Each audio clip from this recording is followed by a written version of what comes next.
कल हम सभी ने शरीर मन बुद्धि के बारे में जाना था। इसके ऊपर माया रूपी आत्मा के माध्यम से आदि शक्ति से माता जी ने प्रार्थनाएं करवाई थी। आत्म साक्षात्कार किसे कहते हैं यह भी बताया था। दूसरी चीज एक महत्वपूर्ण कल श्री माँ ने बताई, भूत भविष्य में हम जब उलझ रहे हैं तो सबसे भयावह स्थिति हम लोगों की आ जाएगी।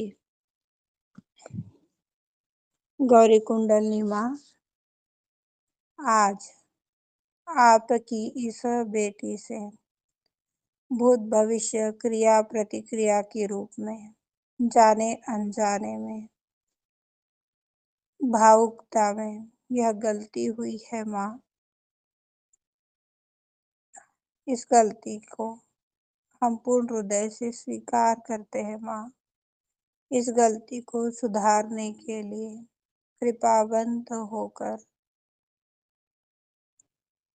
हमें आपका वह साक्षी भाव का ज्ञान दीजिए, वह मौन अवस्था दीजिए, वह गुण दीजिए जिससे कि हम अपनी गलती को सुधार सकें। वह शक्तियाँ दीजिए कि हम उन ज्ञान में स्थापित हो सके। अनंत कृपा करो श्री माता जी। जय श्री माता जी।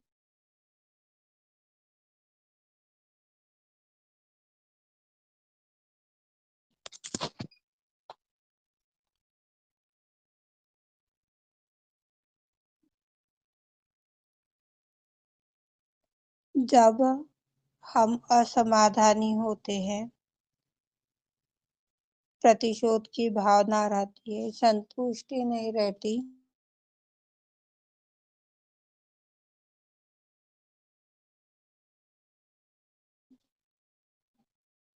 समाधान नहीं है, संतुष्टि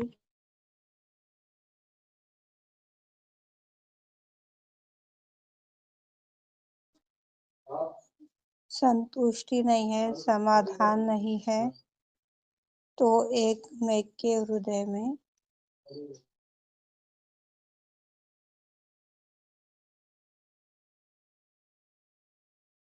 क्षमा चाहूंगी श्री माता जी। संतुष्टि नहीं है, समाधान नहीं है, तो एक दूसरे के हृदय में केवल नफरत, घृणा, प्रतिशोध की ही भावना बनी रहेगी। पर जो लोगों की मानसिकता नहीं रहती कि वास्तविकता में हमें रहना है, वास्तविकता में हमें आगे बढ़ना है और वास्तविकता में ही खत्म हो जाना है, ऐसे आत्मा में स्थापित होकर के भी खत्म हो जाते हैं। बल्कि इसका उल्टा विपरीत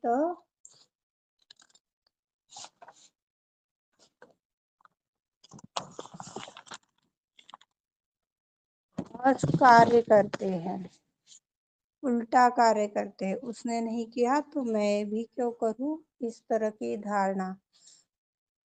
वह मेरे काम में नहीं आई तो मैं क्यों काम में आऊं, इस तरह की भावना हम एक में रखते हैं।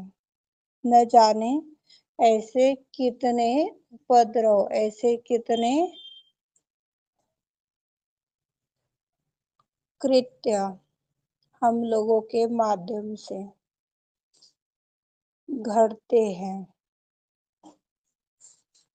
इसमें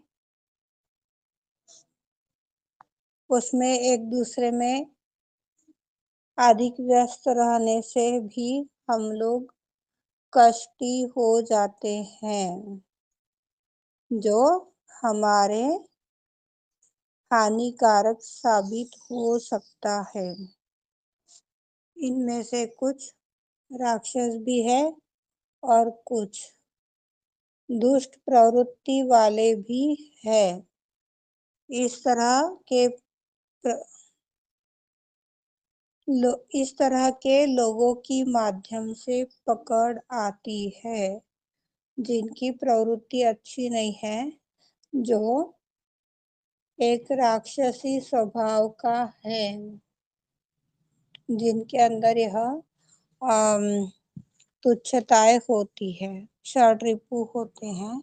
उन्हें शिवा ने एक राक्षस बताया हुआ है, जिनके अंदर काम, क्रोध, लोभ, मोह, माया, ईर्ष्या, वासना, अहंकार, प्रति अहंकार, लालच, घृणा, ये सारी चीजें हैं, या इनमें से कोई चीजें हैं और कोई नहीं है, तो ऐसे लोगों को भी शिवा ने राक्षस बताया हुआ है।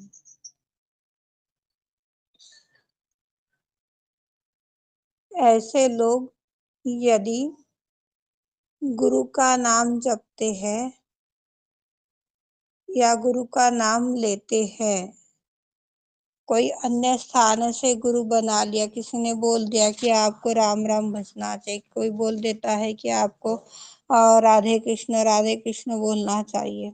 ऐसे बहुत से होते हैं जो मंत्र देते हैं। कोई अन्य व्यक्तियों के माध्यम से जब हम मंत्र लेकर के उसी का सुमिरण करते हैं, तब भी हमारे अंदर वह दुष्टता आने लग जाती है।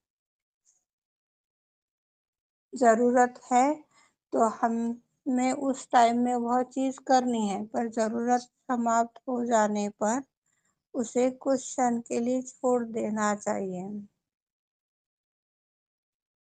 आवश्यकता के अलावा यदि हम ज्यादा बोल रहे हैं, ज्यादा कर रहे हैं, जो भी चीज है, शरीर से, मन से, बुद्धि से, तो वह हमें कष्टप्रद हो सकती है। इससे हमारी नाभि गुरु तत्व पकड़ में आता है, असंतुलित होता है। आनंद में जो स्थापित होना चाहता है, वह इस तरह की पकड़ से स्थापित नहीं हो पाता है, बल्कि दुखों की भंवर में उलझता चला जाता है।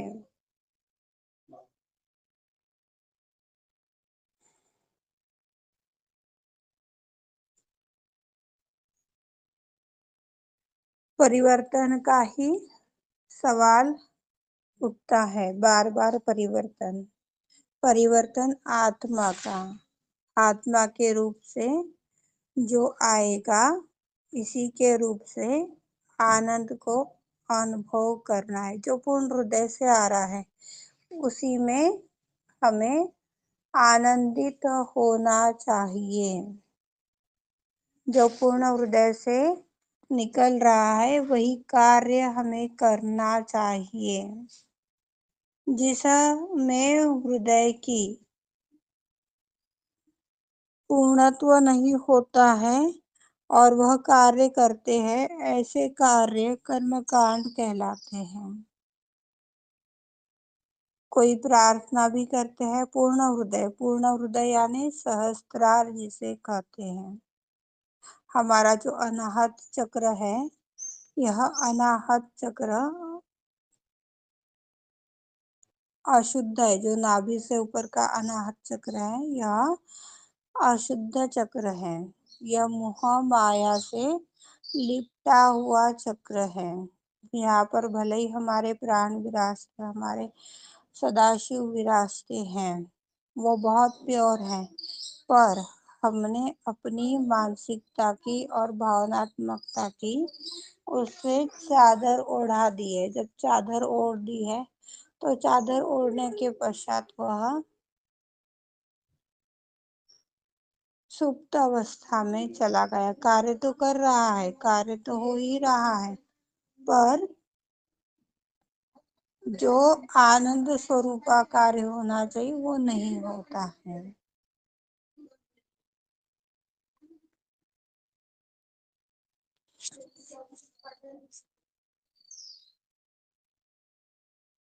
जब आत्मा का आनंद ही नहीं आ रहा है, आत्मा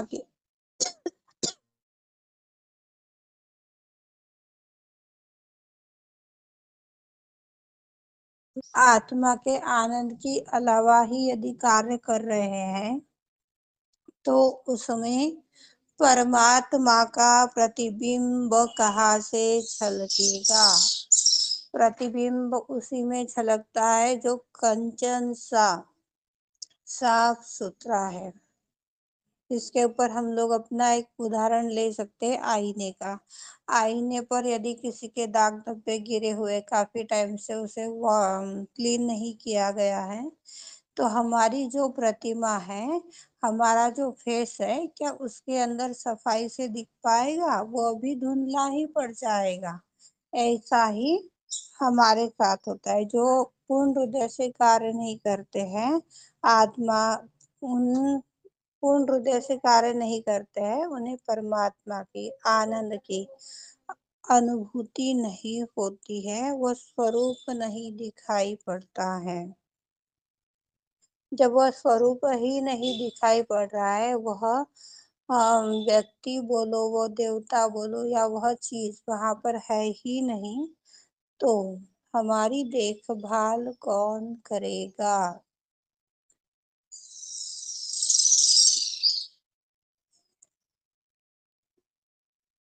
जो लोग शराब पीकर आते हैं या शराब में ही धुत रहते हैं, अपने में नहीं रहते हैं, वैसे ही चैतन्य का नशा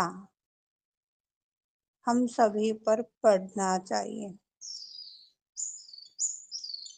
क्यों जाए कहाँ जब है माँ यहाँ, चैतन्य की लहरें बहे, मौसम सुहाना है। जब यह चैतन्य बहने लग रहा है, तो चहु और आनंद ही आनंद दिखेगा। चहु और आदि शक्ति की ही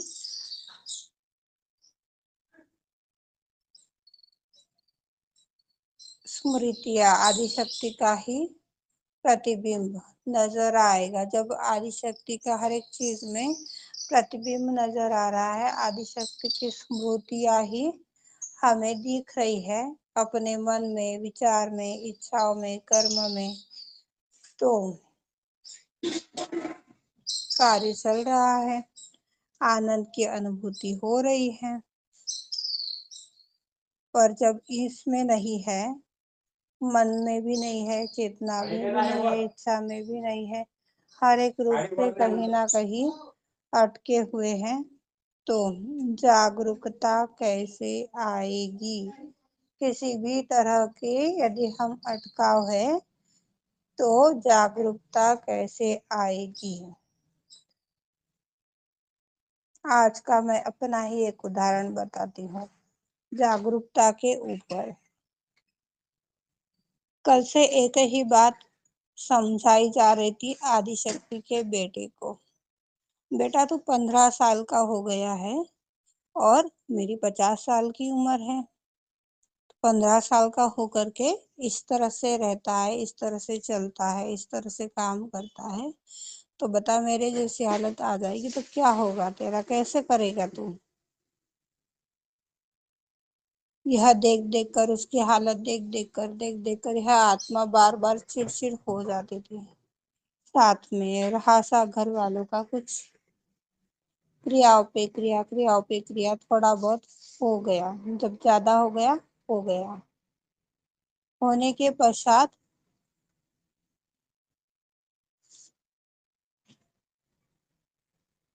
आज ऐसी कौन सी सिचुएशन थी, क्या थी, समझ में नहीं आई। सीमा से सुबह ही सवाल किया कि सीमा ऐसी कौन सी चीज है कि जो इसे आनंद में स्थापित नहीं होने दे रही है? ऐसी कौन सी असंतुलन है माँ? सिर्फ विशुद्धि चक्र के ऊपर आया, नाभि चक्र कुछ बताया ही नहीं कि भाई खांसी आ रही है इसलिए लग रहा होगा।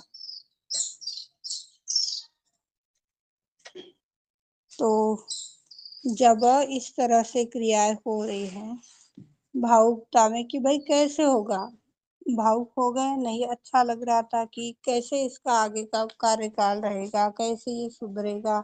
अब इसे कार्य करने में जो चेतना होनी चाहिए, जो एक उत्तेजना होनी चाहिए, वह नहीं है।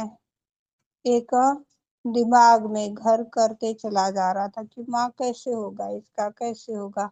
जैसे कि अभी अभी एक सीमा ने एक कार्य चलवाया है, जो प्रतिदिन आएगा या नियमों का पालन करेगा उसी को रखा जाएगा। हमें क्वालिटी चाहिए, क्वालिटी चाहिए, यह चीज हो गई हमारी इच्छा शक्ति, वही हमारे अंदर बैठ गई। क्वालिटी बोली तो निर्मलता आ गई, संपूर्ण चीज निर्मलता। अब आ गए वापस पेटे के ऊपर कि इसका कैसे होगा, इसका कैसे होगा। ये हो गई हमारी लेफ्ट साइड में जाकर के बैठ गया, वो परेशान करने लग गया। जब परेशानी में आ गए, संतुलन में नहीं रहे, तो क्या बोला और क्या किया। इस तरह की घटनाएं जो हमें जागरूकता के बाहर ले जा रही है। जब चेतना में बने हुए हैं तो जागरूकता बनी हुई है। जागरूकता में हम जो कार्य करते हैं वह कार्य ठीक होने लग जाता है। यह भी अनुभव श्री माँ ने दिया। चुप हो गई। मैंने बोला अभी बोलना चालू करूंगी तो किशन और डिस्टर्ब हो जाएगा और वो हम लोगों का देख करके परेशान हो जाएगा कि देखो मेरी वजह से मम्मी पापा लड़ाई करते हैं, मेरी वजह से ऐसा हो रहा है, और वो डिप्रेशन के अंदर चला जाएगा। मैं चुप रही। चुप रहने के बाद में अपने आप में ही वह परिवर्तन आ गया। उन्होंने भी बात के टोन था वो बदल गया। मेरे अंदर भी शांति आ गई, समाधान आ गया, एक में को समझदारी आ गई। तो यह चीज जब संतुलन में आ गए, परम में स्थापित हो गए, तभी एक साधक अपनी उन शक्तियों को साध लेता है। यही आनंद में, यही अनुभूति में यदि हम निरंतर बढ़ रहे हैं, निरंतर चल रहे हैं, तो सहस्त्रार प्राप्ति में देर नहीं लगेगी। इसी बेस के ऊपर एक सहजी ने श्री माता जी से सवाल किया है। श्री माता जी, क्या कोई आत्मा हम पर या हमारे चक्रों पर प्रभाव कर सकती है? कोई कब्जा कर सकती है? यह एक सहयोगी ने आदिशक्ति श्री माता जी से सवाल पूछा है। तब श्री माता जी कहते हैं, चक्र दो तरह के होते हैं, राइट और दूसरा लेफ्ट। जब इस स्थान में देवता जागृत होते हैं तो तीन जाल वाला दरवाजा बन जाता है। तीन जाल वाला यानी जो कुंडलनी है, तीन कुंडलों में गोल गोल गोल गोल घूमी हुई है, और 3.5 कुंडल वाली जो कुंडलनी है, 3.5 का जो तार आता है, यह तार सुषुम्ना से सहस्रार के ऊपर आगे बढ़ा चला जाता है। 3 कुंडल एक पर एक गोल गोल गोल गोल, और फिर वह ऊपर की ओर जा रही है।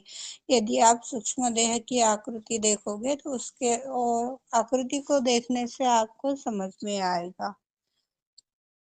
यह 3 जाल बनाता है। चक्र को श्री माता जी ने यहाँ पर जाल की उपाधि दी है। 3 चक्र से एक चक्र बनता है जो कि विराट कहलाता है। एक उदाहरण के माध्यम से आपको यह बात बताई गई थी कि ध्यान करना हमारी इच्छा है, ध्यान करवाना हमारी कार्य शक्ति है। जब इच्छा शक्ति और कार्य शक्ति दोनों एक रूप हो जाती है तो हमारी आनंद की स्थापना अपने आप हो जाती है।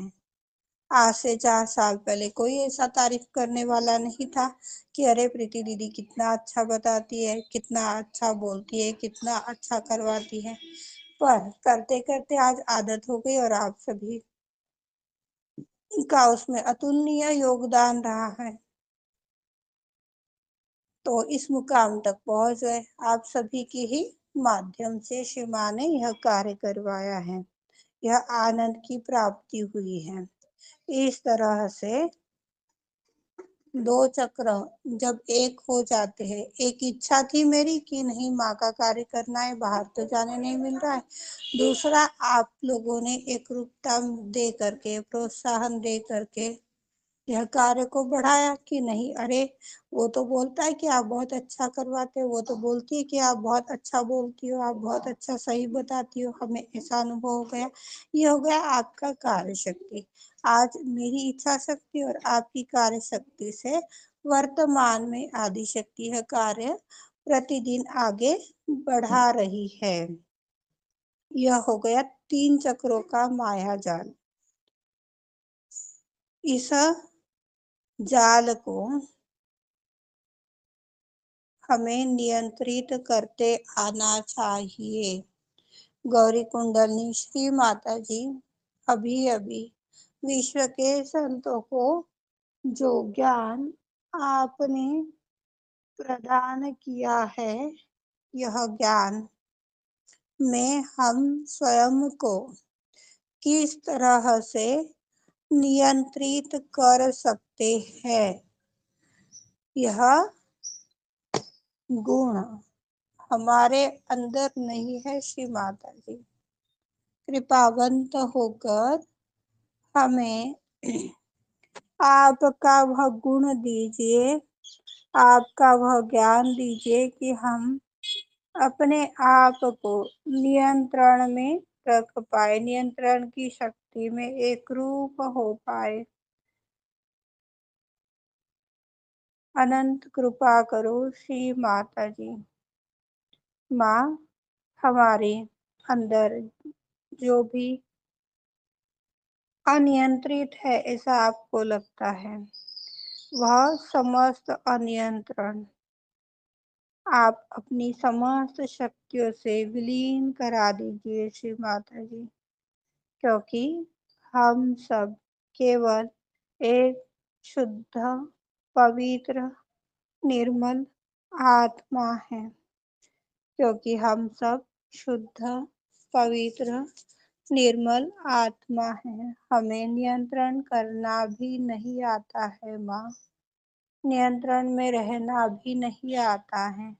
नियंत्रण में रह करके कैसे बोलना चाहिए, कैसे देखना चाहिए, कैसे करना चाहिए, कुछ भी नहीं आता है श्री माता जी। अनंत कृपा करो श्री माता जी। अनंत कृपा करो श्री माता जी। साक्षात श्री आदिशक्ति माता जी, श्री निर्मला देवे नमो नमः। ओम।